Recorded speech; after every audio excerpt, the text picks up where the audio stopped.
And to further debate this, we do have a panel in our Midrand studios today. We're joined by Oliver Dixon, political analyst, as well as Jackie Shandu, who is a political commentator. We're also joined by Mdumiseni Ntuli, who is the KZN ANC Provincial spokesperson, who's joining us on the phone. And thank you to you all for joining us this evening. Thank you for your time. Firstly, let's start with Mr. Ntuli, who's the KZN ANC Provincial spokesperson, joining us on the phone line. Now, KZN has come out to back presidential hopeful Dr. Nkosazana Dlamini-Zuma. What do you make of the Gauteng region coming out to back Cyril Ramaphosa for this position? Well, thank you very much. Good evening to you, fellow panelists who are there, as well as the viewers at home. So, well, first and foremost, it's not entirely surprising for us. I think the signs were on the wall that Gauteng was somehow leaning towards a candidate of the sitting deputy president of the ANC as their choice of president in December 2017. So we are really not surprised. It's something that I think all of us who are members of the ANC from various provinces had anticipated, that it's a likelihood that they are probably going to support Ramaphosa for president.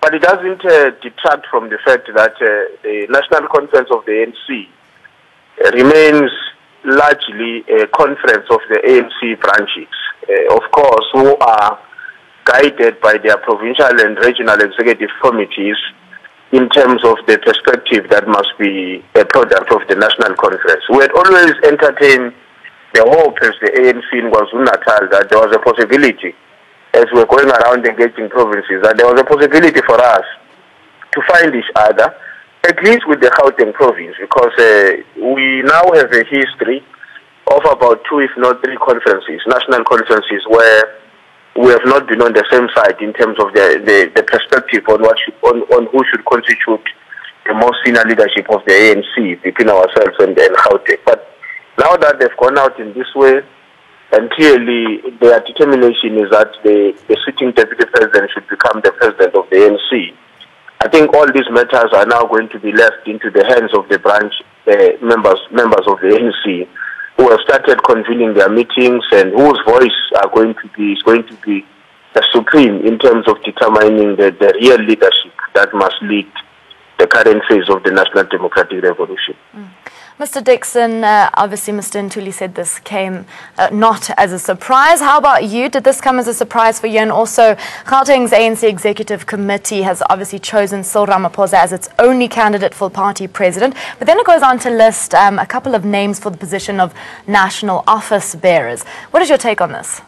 I think Mr. Ntuli is entirely correct. No surprise at all. There's been murmurs about this for months coming. And you know, Gauteng, at least as a province, has shown dissatisfaction towards a number of President Jacob Zuma's decisions in the past 2 years or so. Premier David Makhuru being one of the voices presenting that dissent. So it was natural that they would go in this sort of direction. So no surprise at all. And in terms of the pool of names that was listed in terms of national office bearers, what is your take on this? I think Mr. Ntuli said something incredibly important here, and I think we shouldn't forget just how this elective conference is going to work. It essentially remains a conference of the branches. And I don't think this letter that was circulated presents any sort of consensus in Gauteng as a province entirely that that's where the support will go. I think branches across Gauteng it's still up to their prerogative who they support, and the internal debate about that still has to happen and is ongoing. And so we shouldn't be so fixated on saying that this is definitely who Gauteng is supporting. Similar things are happening in the Free State, where Nkosazana Dlamini-Zuma was campaigning today, where there's provincial support, like at least from the PEC towards her, the standing PEC. But branches across the province are in dissent about exactly who it is they're supporting. So provincial councils, provincial executive councils hold power, significant power, but not omnipotence towards determining the candidate that branches in those said provinces will vote for. Staying on that note, Mr. Shandu, the Gauteng region has 508 voting delegates. Do you believe that Ramaphosa can count on all of these to back him, or do you share the same sentiment as Mr. Dixon? I mean, in terms of your own numbers, in the bigger scheme of things, this is really insignificant.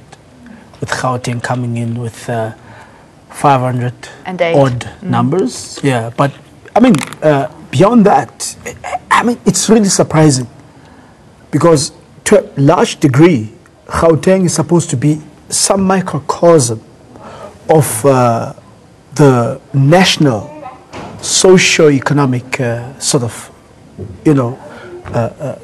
outlook in the country in terms of, the gap between those who have and those who have not. The huge inequality gap. So it leaves you wondering, what is the basis? Why would the most unequal province in the country back a clearly capitalist Wall Street candidate? This guy just last night, Ramaphosa, is on record to have said that already the state owns too much land in this country. And in terms of the last land audit in this country, we know that the state owns nothing more than 14% of the land in this country. But it goes to really tell you the amount of, the level of degeneration internally in the ANC, that it's not really about what a particular candidate stands for. I mean, you have the COSATU, which is supposed to be the vanguard of workers supporting Ramaphosa. Ramaphosa, who is an employer, who has demonstrated so emphatically that he is committed to employers, he has no commitment to the plight of the workers, even though South Africa is the most unequal society on the planet. You have the SACP, which is supposed to be the vanguard of the poor and the working class and the proletariat in this country, again saying they support Ramaphosa. And on what factual basis that are consistent with the plight of the poor and the working class? There's nothing to show for it. So it again reflects the level of degeneration in the ANC. It's no longer about principles, it's no longer about policies. It's just about, if I support this guy, what do I stand to benefit? I'm still surprised how branches across the country in the ANC seem to ignore the call for radical economic transformation, even though everyone knows South Africa is among the most unequal societies on the planet in terms of the wealth gap. How do you ignore the call that says transform, bridge the gap, liberate the multitudes of the black majority that are left outside mainstream economic activity? I don't care if you don't think perhaps Nkosazana Dlamini-Zuma is not the best candidate, but the message she's carrying and conveying and epitomizing, it has to resonate with the vast majorities in this country that it cannot go on forever, that South Africa will maintain these enormous income and inequality gaps. So again, it looks like the ANC is a movement, governing party that's at war with itself. It's unfortunate. You mentioned policies. We are going to delve a little bit deeper into that a little bit later on. Turning now to Mr. Ntuli, Ramaphosa has so far received an endorsement from Gauteng now, the Northern Cape and the Eastern Cape. Do you foresee any other regions being added to this list? Well, I don't know if the Eastern Cape has endorsed him, except that he went to address a chaotic conference that took place in the Eastern Cape, and whether or not because of his acceptance in that conference attended by almost half of other delegates being outside is an endorsement. I think it's a matter that would be left to posterity to determine. But of course, I think one of the challenges that I think you must appreciate, the fact that Gauteng has decided to issue a letter to branches, despite the fact that they met with them, canvassed this opinion, and obviously I was not there. I can't tell whether or not branches agreed. But the fact that there is a letter that is now going out, more and above a meeting that was held 2 weeks ago, as I heard the spokesperson saying, it's indicative, in my view, of a new trajectory in the organization, where the question of leadership is no longer a subject of an ongoing lobbying, but is rather an instruction coming from the highest leadership body in the province, sort of informing branches what needs to be done and how it should be done. It is common knowledge that KwaZulu-Natal prefers that Comrade Nkosazana Zuma should be the next president of the ANC, but for very practical reasons and for principles, we have not got into the space where we are informing structures that this is the way to go, you must go and nominate in this way. We thought as we go along, engaging provinces and also engaging internally in the organization in our own province, it will be possible that ultimately the outcome of the branches without our instruction will reflect a convergence of views on the candidate that we need to be determining as our next president. I agree with the sentiment that this is not an ideological choice. One of your analysts there is spot on, is quite correct. It's not possible that the vanguard of the working class, represented by COSATU and the South African Communist Party, can really go to sleep having convinced itself that the best way to go is to choose the most richest among us to lead the National Democratic Revolution. If the ANC was the one that was making that determination, as it is the case with Gauteng, I think there's no problem with that because the ANC is a multi-class organization. We accept that within our own ranks there are those who are the poorest and those that who are rich and have all that they need for them to continue being part of what is called the richest people in the country.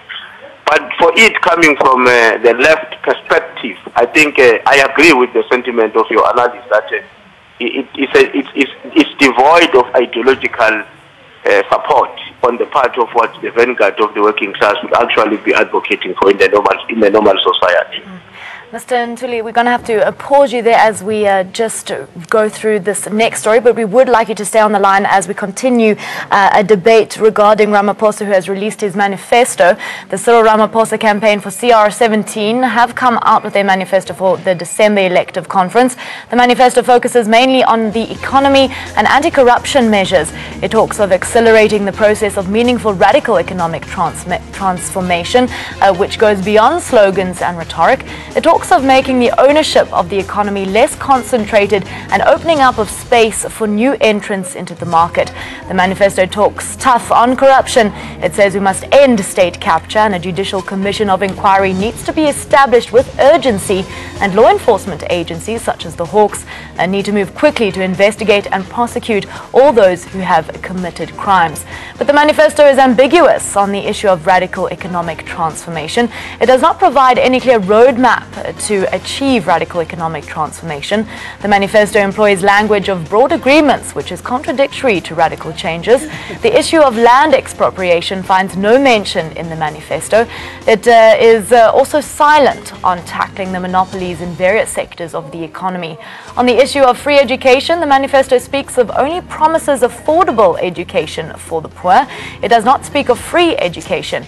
Instead, Ramaphosa says those who can pay must pay for education. The manifesto seems to be adopting a tough stance on fighting corruption, but remains silent of vast corporate corruption. It talks only of an inquiry into alleged state capture. And to further debate this, we are joined once again about our guest, Oliver Dixon, political analyst, and Jackie Shandu, political commentator, as well as Mduniseni Ntuli, who's the KZN ANC provincial spokesperson, who's joining us on the phone line. Let's start with Jackie Shandu, political commentator. Taking a look through the manifesto, it seems to be quite thin in terms of the implementation of these ideas. Ramaphosa tells us of how South Africa can improve, but does not necessarily tell us of how to go about doing so. Overall, how do you see the manifesto and its contents? But this is a known agent and puppet of white monopoly capital. It's not surprising that he would have nothing to say about land ownership patterns.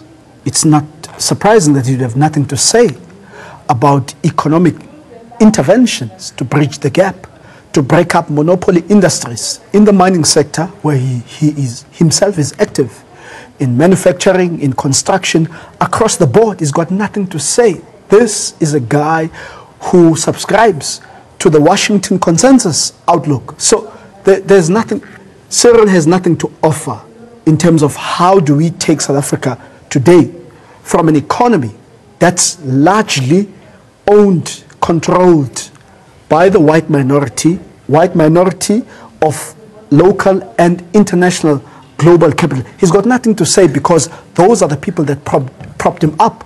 Those are the people that took him out of government in the mid-90s and got him into private enterprise and gave him everything he has. And he got offers from McDonald's, which is from the global capital of imperialism, which is the USA. And he's not going to say anything that actually threatens the interests of those people. So there's no basis for a so-called communist party. There's no basis for a so-called vanguard of the working class, leader of the Trade Union Federation, COSATU, to back this comprador bourgeoisie that wants everything to remain as usual, and like Thabo Mbeki before him says, somewhere, somehow, will expand the economy, will have some growth through FDI, and will have the effects trickling down, and hopefully, at the bottom, the poor will get something.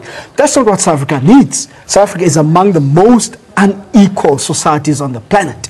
And for that to change significantly, it would mean the state would have to take a leading role in intervening into the economy. And who can lead that? Well, at least only one person has said, I'm able to do that, I'm willing, and I acknowledge the need to do that. It's Nkosazana Dlamini Zuma.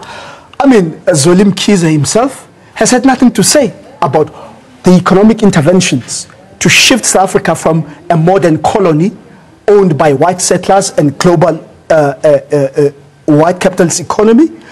Lindiwe Sisulu, Jeff Radebe, all the other candidates have absolutely had nothing to say. The greatest antagonism in South Africa today is the inequality gap. Corruption is a problem, we admit, and everyone, including the Guptas, I'm able to say this on this very platform. Anyone who's persecuted, who's prosecuted, found guilty of corruption, including the Guptas, as they've been labeled, whatever there is, must be brought to book, and whatever can be recouped and put back into the economy must be done. But this scapegoating from the Rothschild, from the Stellenbosch Mafia, from the Ruperts and the Oppenheimers, by the EFF, to say, hey, Guptas, even to the point of wanting to work with the FBI and the CIA, who are on record historically, to oppose anything that seeks to uplift the plight of black people in America, all over the world, Lumumba, everyone else. Let's pause there. Mr. Dixon, your thoughts on Ramaphosa's manifesto in the fact that he addresses the economy by briefly mentioning radical economic transformation, but he does not delve into details as to how to go about achieving this. He seems to have no clear stand on this matter. What is your take? Yeah, few things. There's some things in the manifesto that I think are clear, valuable, and that I like, and some things in the manifesto I need clarity on that, and I think are wrong stances.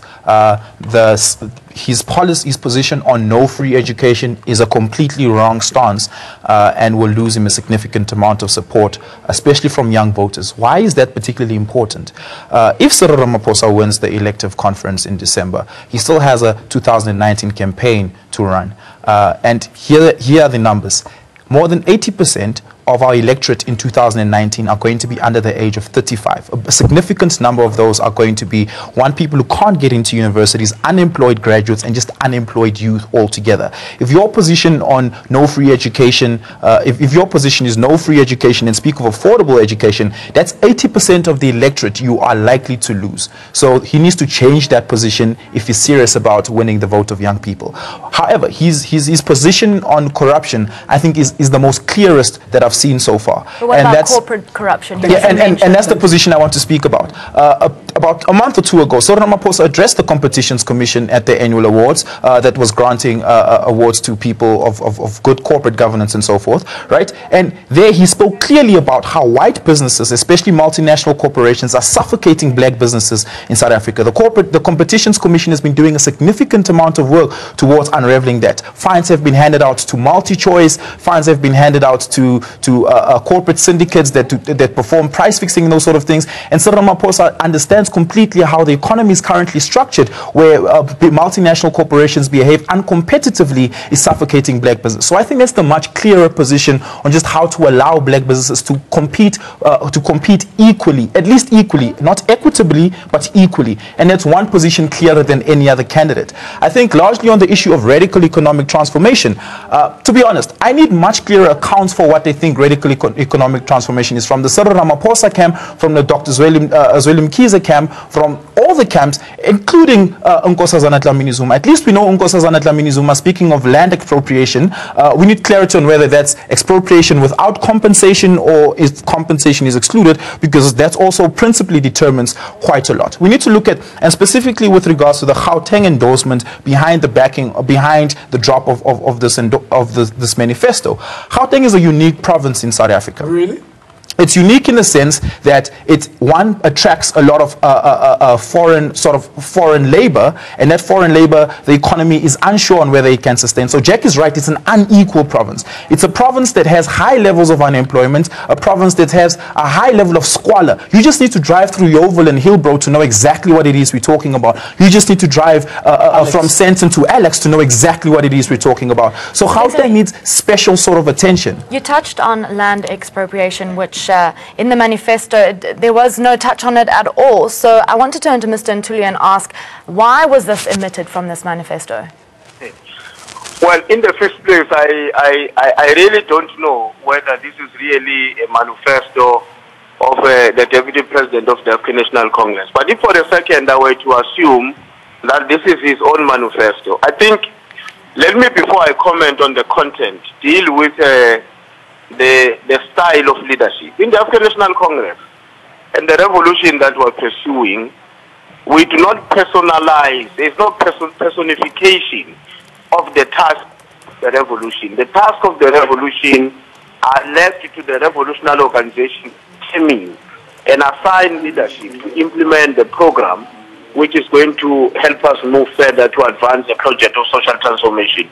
So this introduction of a culture of a manifesto, like you're in the SRC elections at the university, it's actually a liberal thinking, which has never been allowed to be a dominant tendency in the African National Congress. But it's a very worrying tragedy, which does not represent what the African National Congress is and has been over the past century and 5 years.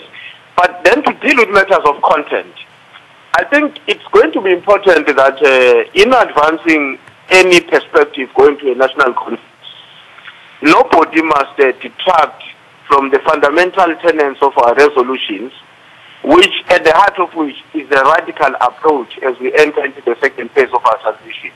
Now, if there is ambiguity, if there is no clarity on how we're dealing with the fundamentals of our economy, on how we're dealing with the land question, for now we're dealing with the ownership and the pertinent management of our economy in the best interest of the majority, particularly Africans and women. Then that kind of narrative, whether represented through what is called a manifesto or public posturing, is not going to be helping us to move further in advancing the national democratic revolution. But as I said, in the essence, by the fact that there is also a production of a manifesto of an individual leader of the ANC, detract from the fact that the ANC adopts the resolution as an organization and then choose the best among its cadres capable to lead that program of such transformation going forward. Mr. Ntuli, we're going to have to stop you there. Unfortunately, we have run out of time, but we'd love to... I know, I see your faces. I do apologize for this. Regarding the manifesto, we can go on and be debating these policies. We all know that. But thank you so much for joining us here on ANN7 Prime this evening. Mr. Ndumiseni Ntuli, who's the KZN ANC Provincial spokesperson, thank you so much for your time. Jackie Shandu, Oliver Dixon, thank you very much. Time now for a short break. We'll be back with more news and updates after this.